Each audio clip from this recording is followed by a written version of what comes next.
ఎనిమిదవ అధ్యాయము మార్కండేయుని తపస్సు వరప్రాప్తి. శౌనకుడు పలికెను, సాధు పొంగవ, సూతమహర్షి, నీవు చిరంజీవివి.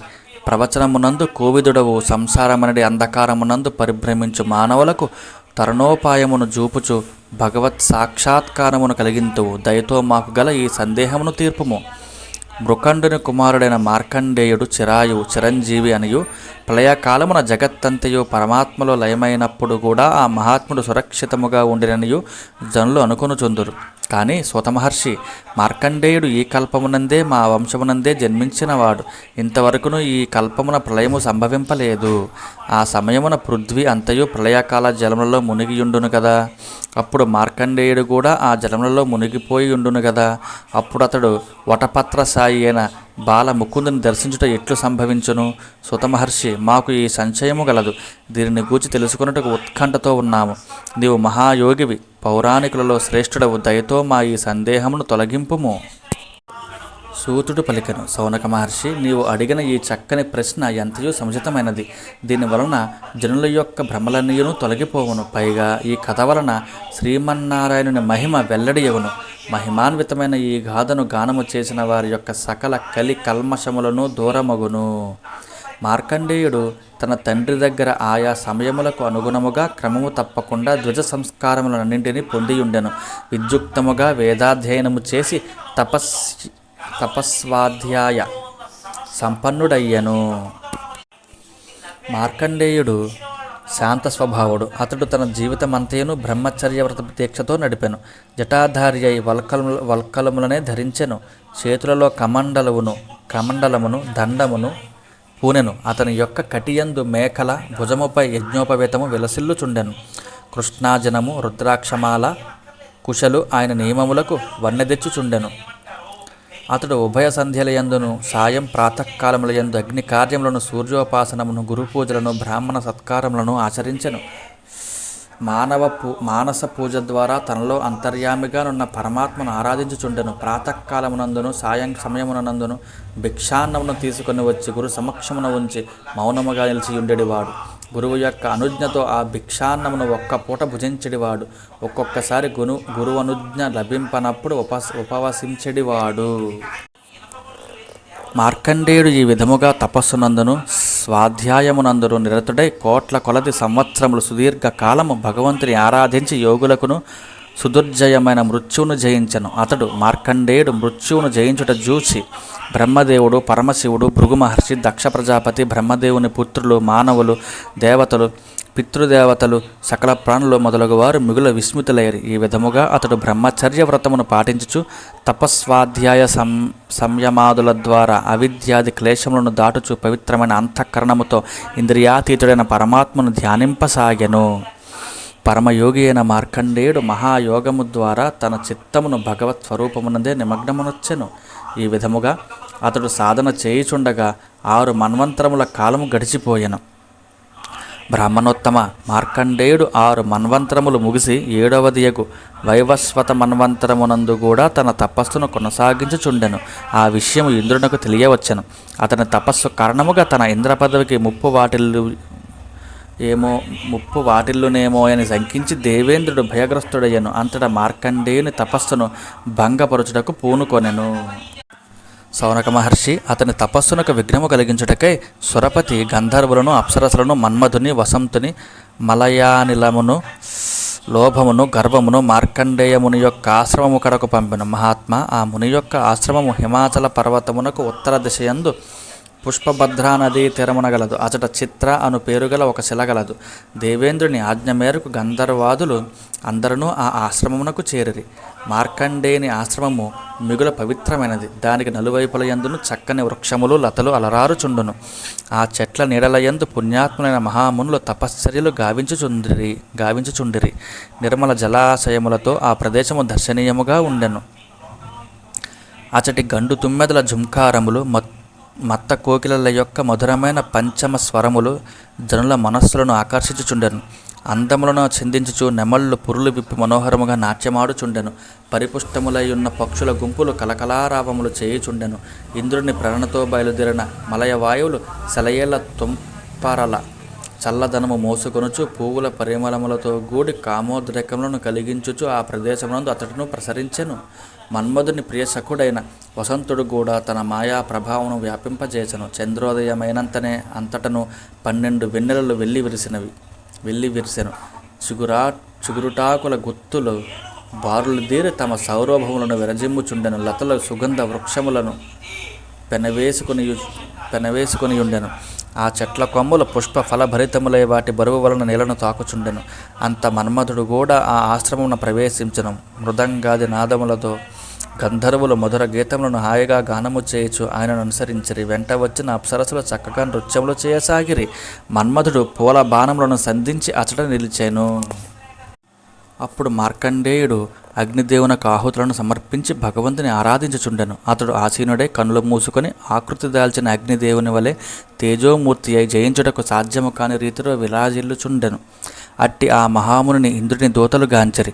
అప్సరసలు అతని ఎదుట నిలిచి నృత్యములు చేయసాగిరి. కొందరు గంధర్వులు మధురముగా గీతములను ఆలపింపదొడంగిరి. మరికొందరు వేణు మృదంగములను మనోజ్ఞముగా మ్రోగించుచుండిరి.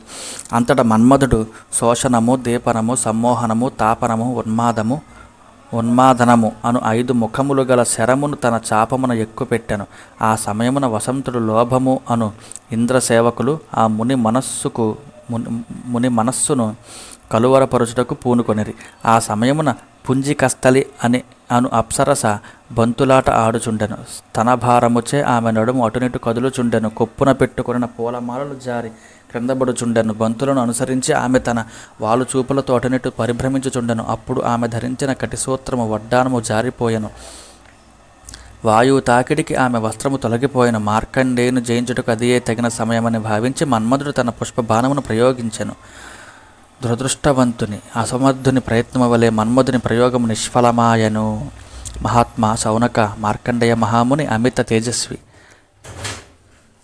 అతని తపస్సును భంగపరచుటకై మన్మధుడు, వసంతుడు మున్నగు వారు వచ్చియుండిరి. కాని ఆ ముని యొక్క తేజస్సు ముందు నిలువజాలక నిద్రించుచున్న పామును మేలుకొల్పిన పిల్లల వలె వారు పారిపోసాగిరి.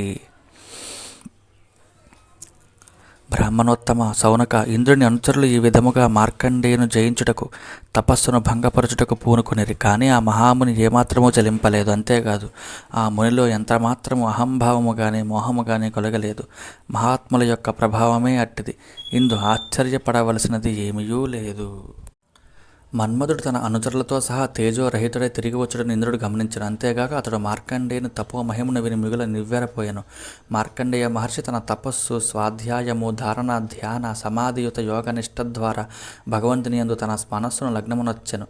అతని తపస్సునకు ప్రసన్నుడై శ్రీమన్నారాయణుడు ఆ మునిపై తన కృపారసమును వర్షించుటకై నరనారాయణ రూపములలో ప్రత్యక్షమాయను. ఆ ఇరువురిలో నరమహర్షి శుక్లవర్ణము తోడను, నారాయణ మహర్షి కృష్ణవర్ణము తోడను శోభిల్లుచుండిరి. వారి నేత్రములు అప్పుడే వికసించిన కమలముల వలె కోమలములై ఉండెను.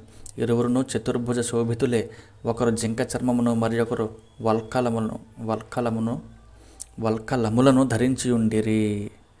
రురువు అనగా నల్లచారల దుప్పి జింకలలో ఒక విభాగము. రౌరవము అనగా జింక చర్మము.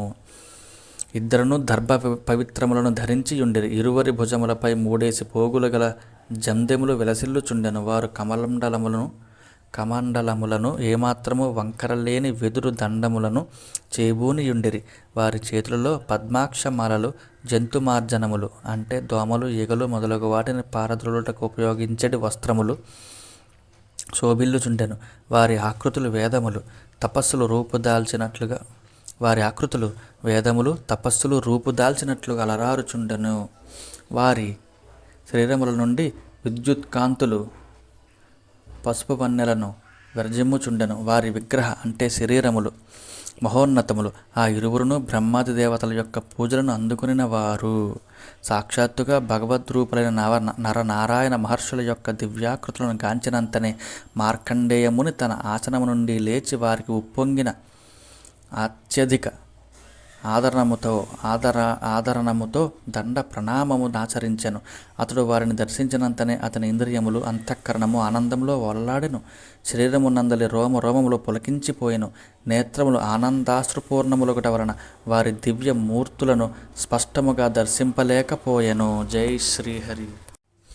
అనంతరము అతడు వినమ్రతతో ప్రాంజలి అయి నిలిచెను. ఆ ఆనందాతిరేకములో అతడు వారిని కౌగిలించుకుని అనుభూతిని పొంది సంతోషపడెను. అప్పుడు గొంతు పెగలకుండుటచే అతడు కేవలము నమో నమః అని మాత్రమే పలుకగలిగెను. తదుపరి మార్కండేయుడు ఆ ఇద్దరిని సముచితాసనములపై కూర్చుండజేసి వారి పాదములను కడిగెను. అర్ఘ్యపాద్యాదులతో సత్కరించిన పిదప చందనము, మాలలు, ధూపములు మొదలగు వాటితో వారిని ఆరాధించెను. ఆ నరనారాయణులు సుఖాసీనులైన పిమ్మట వారు ఆ మార్కండేయుని ఎడ ప్రసన్నులై తమ కృపా వీక్షణములను ప్రసరింపజేసిరి. అంతటా అతడు ఆ దివ్యర్షుల పాద పద్మములకు మరల నమస్కరించి ఇట్లు స్తుతించెను.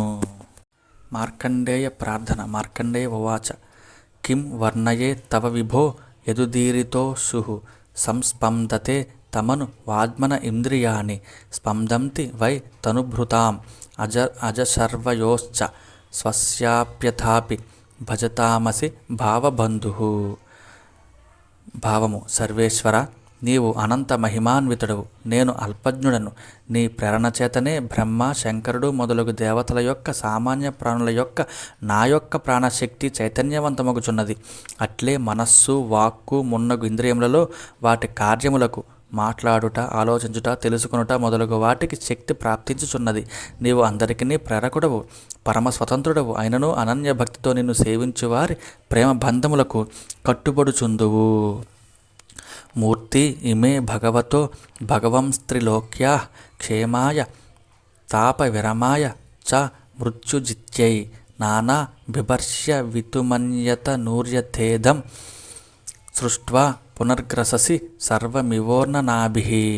భావము: ప్రభు, నీవు కేవలము జగద్రక్షణకై మత్స్య కూర్మాది పెక్కు అవతారములను ఎత్తితివి. అట్లే ముల్లోక వాసులకు జ్ఞానోపదేశమునర్చి వారి తాపత్రయములను రూపుమాపి వారికి సుఖములను చేకూర్చుటకును, మృత్యువుపై వారు విజయమును సాధించుటకును, అనగా భగవత్ సాక్షాత్కారమును ప్రసాదించుటకు ఈ నరనారాయణ రూపములను దాల్చితివి. లోకములను రక్షించుటకై నీ నుండియే ఈ విశ్వమును ప్రకటించి శాలీయుడు తన నుండి వచ్చిన దారములను తనలో చేర్చుకున్నట్లు నీవు లోకములను మరల నీలోనే లయమునర్చుకుంటివి. తస్యావితుః స్థిరచరేసితురంఘ్రిమూలం యత్స్తం నా కర్మగుణకాలరుజ స్పృశంతి యద్వై స్తువంతి నినమంతి యజంత్యభీక్ష్ణం ధ్యాయంతి వేద హృదయ మునయస్తదాప్త్యై. భావం: దేవా, ఈ చరాచర జగత్తును పాలించువాడవు, నియమించువాడవు నీవే. నేను నీ చరణ కమలములకు ప్రణమిల్లుచున్నాను. నీ పాదాబ్జములను శరణుజొచ్చిన వారిని కర్మ, గుణ, కాలజనితములైన క్లేశములు ఏమాత్రము స్పృశింపవు. వేదజ్ఞులైన మునులు నిన్ను పొందుటకై నిరంతరము స్థుతింతురు, వందనమాచరింతురు, పూజింతురు, ధ్యానింతురు. జై శ్రీహరి. ప్రభు, అన్ని వైపుల నుండి భయగ్రస్తమైన జీవునకు నిన్ను చేరుటకై మోక్ష స్వరూపుడమైన నీ యొక్క పాదార విందములను శరణజొచ్చుట కంటే మరి యొక్క శుభప్రదమైన ఉపాయము తెలియదు. ఎలయన సాక్షాత్తుగా సృష్టికర్త అయిన బ్రహ్మదేవుడు కూడా మహాకాలుడవైన నిన్ను జూచి భీతిల్లుచున్నాడు. ఎందులకనగా అతని ఆయువు కూడా 2 పరార్థములకే పరిమితమైనది.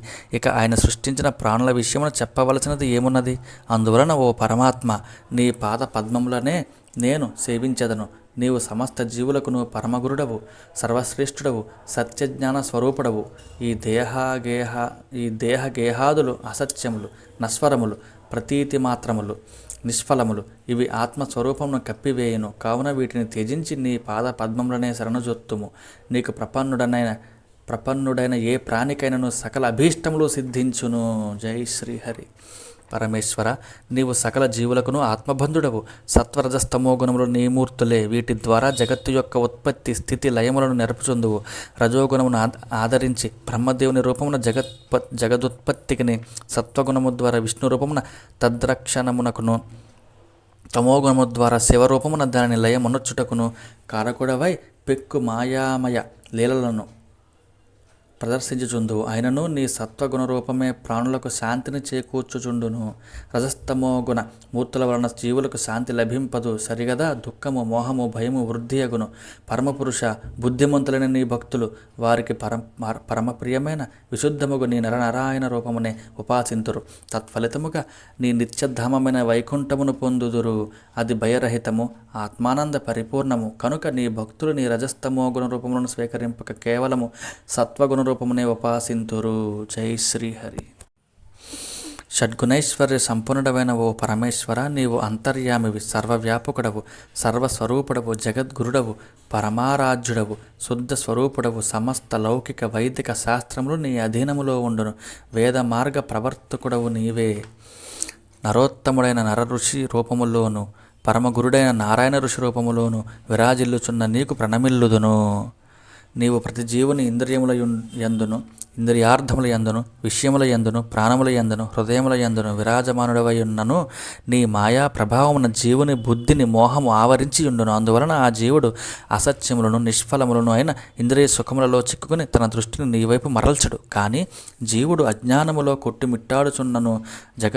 జగద్గురుడవైన నీ కృపా దృష్టి సోకినంతనే నీ జ్ఞాన నిధులైన వేదములు అతనికి ప్రాప్తించును. అప్పుడు అతడు నిన్ను దర్శింపగలడు. ప్రభు, వేదముల యందు నిన్ను సాక్షాత్కరింపజేయగల జ్ఞానము పరిపూర్ణముగా విరాజిల్లుచున్నది. అది నీ స్వరూప రహస్యమును ప్రకటించుచున్నది. బ్రహ్మాది ప్రతిభాశాలులు నీ స్వరూప జ్ఞానమును పొందుటకు ప్రయత్నించినను వారు నీ మోహములో పడిపోవుచున్నారు. నీ లీలా విహారములు అత్యద్భుతములు. వేర్వేరు మతముల వారి యొక్క ఆలోచనలకు అనుగుణముగా నీవు సకల స్వభావములను, రూపములను గ్రహించి వారి ముందు ప్రకటితుడగుచుందువు. వాస్తవముగా నీవు దేహాది ఉపాధులలో ఉండేవాడవు కావు. విశుద్ధ విజ్ఞాన నిధివి, పురుషోత్తముడవు అయిన నీకు ప్రణమిల్లుచున్నాను. జై శ్రీహరి.